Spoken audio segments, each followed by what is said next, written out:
Good evening, YouTube. I got some mail in today. Actually came in yesterday, pretty much stuffed the mailbox, plus a couple packages from a couple days earlier. So I'm going to show you off my purchases. These are mostly a big chunk of some vintage Hall of Fame stuff. First of all is Robert Moranville. This is 1934 Worldwide Gum, which is like a Canadian version of the Gaudi. This is from playing the Boston Braves, 1934, towards the end of his career. Won 2 World Series championships. Also got a rookie card autograph out of rookie year of a pitcher who I think is going to have a big comeback year next year. Sonny Gray, bought him on the cheap. This is from 2013 Top Supreme, which is an Asian exclusive set that came out. It's numbered out of 40 out of 50. Got this for like $5 with the shipping and handling on eBay. Dirt cheap. I think he's going to have a Yankees got him on the trading block. I think he's going to be wherever he goes. I think he's going to have a big comeback year.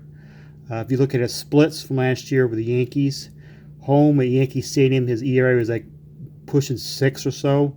His home and his away ERA is 3.17. So that tells me get away from Yankee Stadium, get a decent team around him. He's going to have a really good year. Back to his ace status, all-star status he was before he got traded to the Yankees. I think he's going to have a big year. So I bought them on a cheap. I said, you know what, looking at trade rumors and stuff, I was like, whoa, maybe I can get his card autograph really, really cheap right now before he goes up. So that's what I did.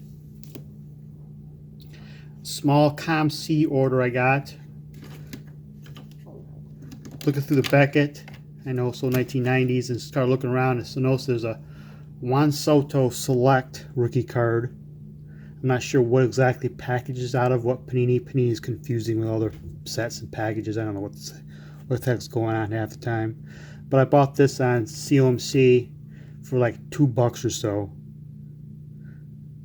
Can't go wrong with that. And 2 Shohei Ohtani's out of their score from 2018. He's got dual rookie cards out of this small set. One's a hitter, one's a pitcher. Thought it'd be kind of a cool thing to have in my collection. So got these both Ohtani's real like in the $1, $2 area also. So pick up rookie cards of those guys, dirt cheap. I'm on it all day. Picked up a vintage Hall of Famer on their website too. Hall of Famer different sort. Joe Garagiola. He's enshrined in Cooperstown as a Ford Frick winner announcer wing of the Hall of Fame. Don't really collect too much Hall of Famers, but growing up in the 80s, Joe Garagiola, Vince Scully did NBC's Game of the Week and World Series games and All-Star games, and I consider those two the best All-Star announcing duo out there. I love listening to those two guys. Joe Garagiola is a great ambassador of the game. He was on the Tonight Show regular, Today Show. Just love listening to him. I think both him and Scully did a fantastic job for NBC, and when I hear his voice, it just takes me back to childhood, and thought I should get a card of him as playing days. He's a Hall of Famer. I only have a few announcer Hall of Famers. Got him. I got an old Bob Uecker card. Got to have those guys in your collection. They're great baseball ambassadors, baseball icons. It's a 53 Bowman color, great set from the 50s. For the Pittsburgh Pirates, he also played for the Cardinals. Also, I believe, somebody else. But little fun fact, him and Yogi Berra grew up in the same neighborhood together as kids. Both became in Major League catchers, and both ended up in Cooperstown, just different ways around it. I actually picked up a football card. I do not watch NFL hardly at all anymore. I'm not a big fan of the NFL anymore. But I do collect guys in my alma mater, Michigan State, and I do have many, just about every Spartan the NFL ever had. But there's one guy I was missing. This is a PSA 1. I'm going to break this out of this PSA slab because I'm putting my MSU binder. It's Sam Williams, the 1959 Bell Brand Rams. Cool looking set. This is his only card that he has in the NFL. I have some MSU cards of him, all-time greats cards, including his autograph. This is a kind of cool card. It says a PSA 1 pour the marking. I don't know what it is. It's because it's stained or something. I'm not sure. Great looking set. Love how it mentions Duffy Doherty's name in the back. Old MSU head coach and icon around here. Hall of Fame, college Hall of Fame coach. So that's my football pickup.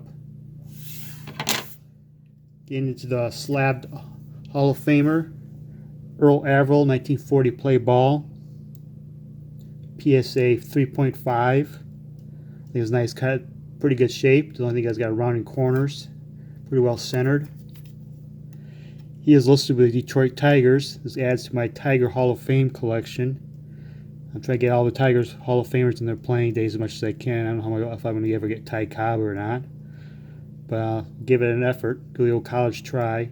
Even though he was a Hall of Famer and a legend with the Cleveland Indians, got the retired numbers of the Indians, I want to get card. Make sure I get a card of him first card of him in the playing days. I want to make sure he gets a Tiger so I can kill a Hall of Fame collection and my Tiger collection at the same time.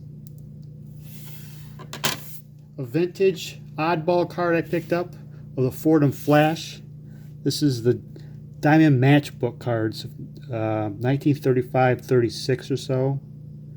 They were popular in the mid-30s. I think Diamond Matchbooks were a collecting item in the mid-30s. This is Frankie Frisch, the Fordham Flash, the Gas House Gang. It's pretty good shape. The striker's still there. Corners is pretty good.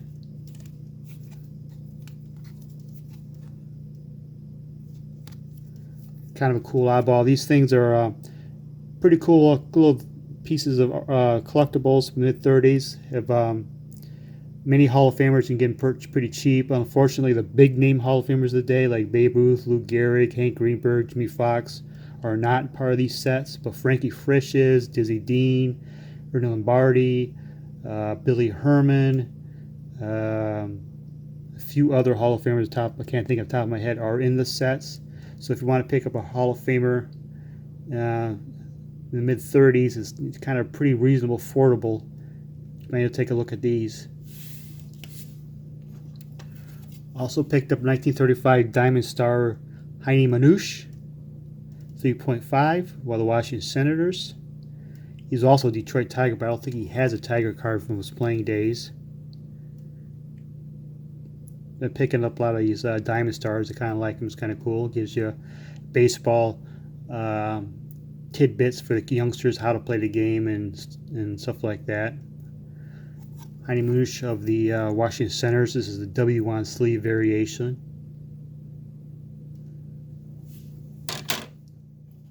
.35 stars, Diamond Stars Pie Trainer, PSA 4. Pretty good shape. A little off center, but a 4 is pretty good. Corners pretty well, no creasings. I think Trainer was considered the greatest third baseman of all time until Brooks Robinson came along and Mike Schmidt came along. But the first half of the century, 20th century, Pie Trainer was the standard bearer of third basemen. Pick up a Hall of Famer of one of the greatest third basemen ever. And my last one of the day is 35 Diamond Stars of Chi Ler. I keep on trying to make sure I pronounce his name right. I think it's Kiki, because I grew up with the era of Kiki Garcia of the Orioles and Kiki Vandeweghe of the NBA. I always want to think it's Kiki, but I believe it's pronounced Kai. VG3 Diamond Stars also.